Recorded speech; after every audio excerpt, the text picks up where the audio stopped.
आज हम पढ़ रहे हैं कक्षा 6 का संस्कृत, जिसका पाठ है पाठ 13। 13 का नाम है संधि, स्वर संधि। तो प्यारे बच्चों, आज हम पढ़ेंगे संधि के बारे में। आज हम जो संधि के बारे में पढ़ रहे हैं, संधि कई प्रकार की होती है, लेकिन इसमें अभी आपको केवल स्वर संधि के बारे में बताया गया है। तो आज हम स्वर संधि को पढ़ते हैं। चलिए प्रारंभ करते हैं। संधि शब्द जो अर्थ समान में हो वही व्याकरण में भी हो। जैसे समाज में संधि विशेष की शर्तें होती है, वैसे ही व्याकरण शास्त्र में भी प्रत्येक संधि के अलग अलग नियम होते हैं। जिस प्रकार विरक्त तथा तटस्थ पुरुषों में संधि अथवा विक्रय का कोई प्रभाव नहीं पड़ता, ठीक ऐसे ही स्थिति प्रकृति भाव, कौन सा? प्रकृति भाव संधि का भी है। इसमें संधि करने से कोई परिवर्तन नहीं होता। कुछ संधियां ऐसी होती हैं जिनमें संधि करने पर परिवर्तन होता है। संधि के विषय में संक्षेप में कहा जाता है। संधि के अंतर्गत परस्पर निकट आने वाले वर्णों में प्राय मेल हो जाता है। चलिए परिभाषा पढ़ते हैं संधि की। जब दो शब्द एक दूसरे के समीप आते हैं तो पहले शब्द की अंतिम ध्वनि, क्या कह रहा है? पहले शब्द की कौन सी अंतिम ध्वनि या वर्ण और दूसरे शब्द की प्रथम ध्वनि या वर्ण आपस में मिल जाते हैं, इसका मिलन ही क्या कहलाता है? संधि कहलाता है। तो प्यारे बच्चों, ये थी हमारी संधि की परिभाषा। चलिए अब इन्होंने बताया है संधि के भेद। अभी मैंने आपको बताया कि संधि 3 प्रकार की होती है, लेकिन आज के हमारे पाठ 13 में हम केवल स्वर संधि के बारे में पढ़ जानेंगे। चलिए देखिए संधि के भेद: स्वर संधि, व्यंजन संधि और विसर्ग संधि। अब ये स्वर संधि क्या होती है?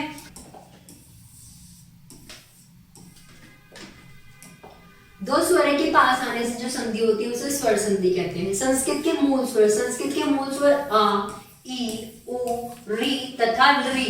इस कक्षा में आ, ई, उ तथा री पर ही विचार किया जाएगा।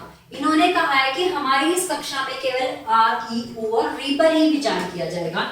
स्वर संधि के भेद इन्होंने बताए हैं। सबसे पहले स्वर संधि के भेद देखते हैं। दीर्घ संधि, गुण संधि, वृद्धि संधि, यण संधि और अयादि संधि।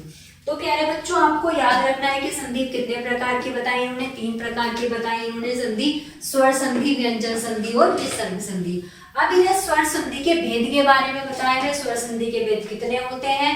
5 भेद होते हैं: दीर्घ संधि, गुण संधि, वृद्धि संधि, यण संधि और अयादि संधि। सूत्र देखो, दीर्घ संधि का सूत्र है अकाहा स्वर्णे दीर्घहा। गुण संधि का है आद गुणः और वृद्धि संधि का है वृद्धि रेचहा। यण संधि का है इको यणची। अयादि संधि इकोय चा यायवः। तो प्यारे बच्चों, ये हमारे संधि के क्या हैं? सूत्र हैं। ये आपको याद करने पड़ेंगे। हम इस सूत्र से ही संधियों को बनाएंगे। चलिए सबसे पहले हम बात करते हैं दीर्घ संधि सूत्र अकाहा स्वर्णे दीर्घहा। व्याख्या: जब ह्रस्व या दीर्घ स्वर के बाद क्रमशः हाश या दीर्घ स्वर आ जाए, दोनों के मेल से दीर्घ स्वर बन जाता है। समान स्वर के इस मेल को दीर्घ संधि कहते हैं। जैसे स्वर आ की विवेचना, आ, छोटा आ मिलकर क्या बनेगा? छोटा आ प्लस आ, यानी कि क्या बना? बड़ा आ। स्वर ई की विवेचना करेंगे, छोटा ई प्लस छोटा ई मिलकर क्या बनेगा? बड़ा ई। छोटा आ बड़ा आ मिलकर क्या बनेगा? आ। बड़ा आ छोटा मिलकर क्या बनेगा? आ। बड़ा और आ बड़ा आ मिलकर क्या बनेगा? बड़ा आ। छोटी ई बड़ी के साथ मिलकर क्या बनेगी? बड़ी। बड़ी छोटी के साथ मिलकर क्या बनेगी? बड़ी ई। बड़ी और बड़ी मिलकर क्या बनेगी? बड़ी। तो प्यारे बच्चों, ये आपको याद रखना होगा। चलिए अब स्वर ऊ की विवेचना और स्वर री की विवेचना पढ़ते हैं। ऊ इन्होंने बताया, ऊ यानी कि हमारा छोटा ऊ, जिसे हम छोटे ऊ से उल्लू कहते हैं। छोटा ऊ मिलकर क्या बनेगा? बड़ा ऊ। छोटा ऊ और बड़ा ऊ मिलकर क्या बनेगा? बड़ा ऊ। और बड़ा ऊ और छोटा मिलकर भी क्या बनेगा? बड़ा ऊ बनेगा। बड़ा ऊ और बड़ा ऊ मिलकर बड़ा ऊ ही बनेगा। री और री मिलकर क्या बनेगी? री बनेगी। री और री मिलकर री बनेगी। देखिए आप इसमें देखेंगे, जब हम री बना रहे हैं तो इसमें ए को री जुड़ गई है। आपको इस बात का भी ध्यान रखना है। यहाँ आप देखेंगे यहाँ पर आपको केवल एक बार ऐसे दिखाई दे रहा है, लेकिन जब हम री के साथ री जोड़ेंगे तो हमारा ये वाला री बन जाता है। उदाहरण, सत्य प्लस अर्थः सत्यार्थ, देव प्लस आल्यः देवाल्यः, मुनि plus इंद्रः मुनीन्द्रः, Kshitiz plus ईशः क्षितीशः, Bhanu plus उदयं भानुदयं, रेखा प्लस अंकितम रेखांतम, वधु प्लस उत्सवः वधूत्सवः, सु प्लस उक्तिः सूक्तिः। अब हम पढ़ते हैं गुण संधि। सूत्र क्या है? गुण संधि का आदि गुणः। चलिए, जब ए आ ई ओ से मेल होता है तो इनके स्थान पर ए ओ हो जाता है। कितनी महत्वपूर्ण बात की है इसने प्यारे बच्चों। इस महत्वपूर्ण बात का विशेष ध्यान रखें जो इसने दी गई है। इसने कहा है कि जब ए आ का ई ऊ से मेल होता है तो इसमें ए के तथा ओ हो जाता है, और आ का री से मेल होने पर अर तथा ए का री से मेल होने पर अल हो जाता है। चलिए उदाहरण देखते हैं। आ प्लस ई क्या बन गया? ए।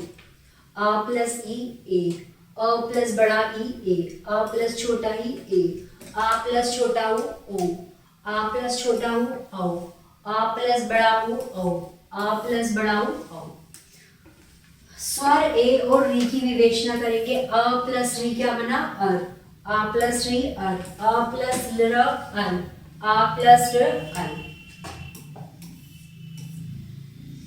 उदाहरण पर आ जाइए। भारत इंदुहा भारतेन्दुहा, राका प्लस ईशः राकेशः, परम प्लस ईश्वरः परमेश्वरः, राजा प्लस ईशः राजेशः, तव प्लस ऋकारः तौलकारः, भाग्य प्लस उदाः भाग्योदाः, वार्षिक प्लस उत्साह वार्षिकोत्साह, भाव प्लस उर्मिः भारुभिः, सप्त प्लस ऋषिः सप्त ऋषिः, महा प्लस ऋषिः महर्षिः। चलिए अब हम पढ़ते हैं वृद्धि संधि।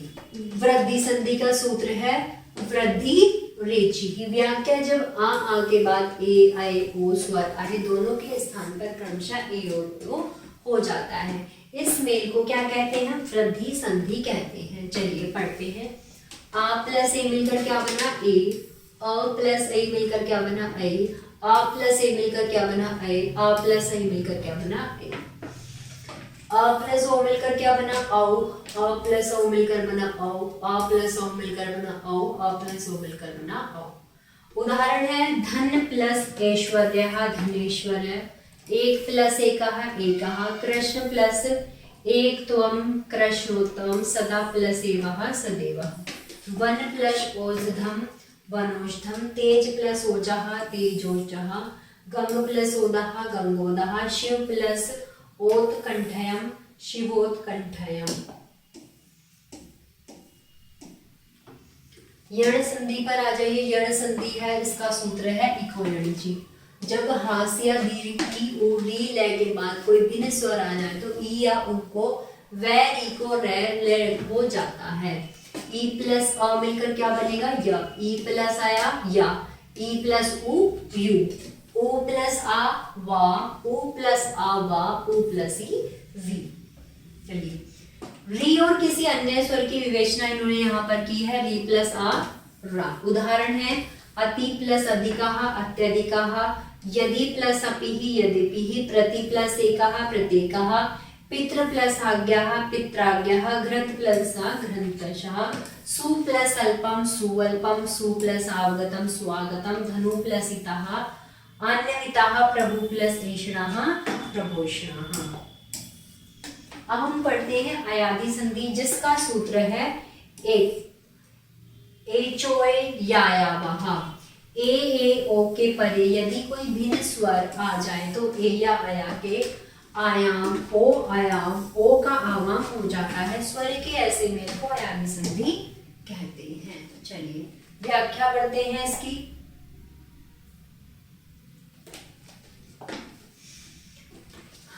ए प्लस अ आया, ए प्लस आ आय, आई प्लस ई आई, ए प्लस ई अर, ए प्लस उ अर, ए प्लस औ अर, ए प्लस री अर, ए प्लस अ अर, ए प्लस आर अर, ए प्लस ई अर, ए प्लस ई अर। ए और ऊ जब हमारे बराबर होंगे तो आयाम होगा, और ए और औ आयाम होगा, ए और री आयाम होगा। ओ स्वर के साथ विजातीय स्वर की विवेचना ओ स्वर के साथ की गई है। इन्होंने यहाँ पर विजेतीय स्वर की विवेचना की है। ओ प्लस आ क्या बनेगा? आव, ओ प्लस आ आव, ओ प्लस ई ई, ओ प्लस ई आव, ओ प्लस उ आव, ओ प्लस औ आव, ओ प्लस री आव।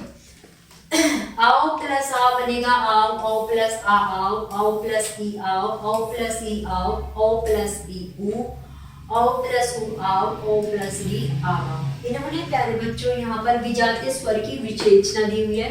जब भी हम इन विजातीय स्वरों का इस्तेमाल करेंगे तो इनसे हमें ये मिले। शो प्लस आनम शयनम, नौ प्लस ईकाः नायिकाः, भो प्लस ईस्याः भविष्यः, पो प्लस इत्रम पवित्रम, पो प्लस अनः पवनः, नो प्लस ईकाः नविकाः, भो प्लस आमि भवामि, भो प्लस अनः भवम्। तो प्यारे बच्चों ये था हमारा आज का पाठ जिसमें हमने दीर्घ संधि के बारे में पढ़ा।